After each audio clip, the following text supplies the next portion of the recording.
For home carer Rachel, her car is literally a lifeline. Her clients depend on it. But keeping on the road is getting more and more difficult. It's definitely something I've noticed. I filled up only yesterday and it was £77 for a whole tank of fuel. I can remember a couple of years back where it was just £35 for a tank of fuel.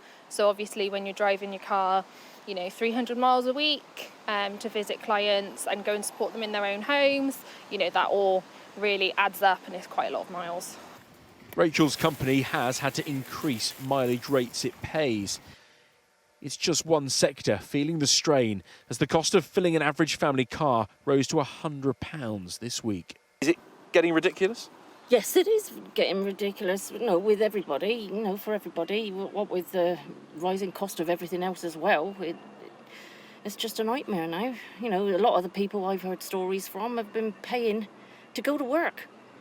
It used to cost me around £50–60 to fill this car up, now it's about £90–95. Thought about riding my bike and everything to work, which is an option. New data reveals 1 in 20 workers say they wouldn't be able to cover their living costs for even 1 week if they lost their main source of income, leading to many changing how they're getting around. The number of people taking the bus at least once a week rose from 12% at the start of March to 15% by the end of May, an extra 1 million passengers. And in the last 3 months, the number of people cycling has climbed steeply, up 200% on certain days compared to March 2020.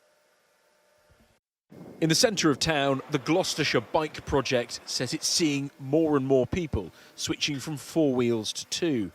It runs projects to donate bikes to those on the lowest incomes. What we have seen this year, and particularly in the last 3 months, we're getting probably 4 or 5 times the number of requests that we used to get. And we get a lot of requests anyway. We donate hundreds of bikes every year. But the people we're getting them from, we're seeing more people that are in work on low incomes than we are people that are out of work on very low incomes. Whether it's bikes or buses, record prices at the pumps are having an impact on how we all get around affordably. Dan Whitehead, Sky News in Gloucester.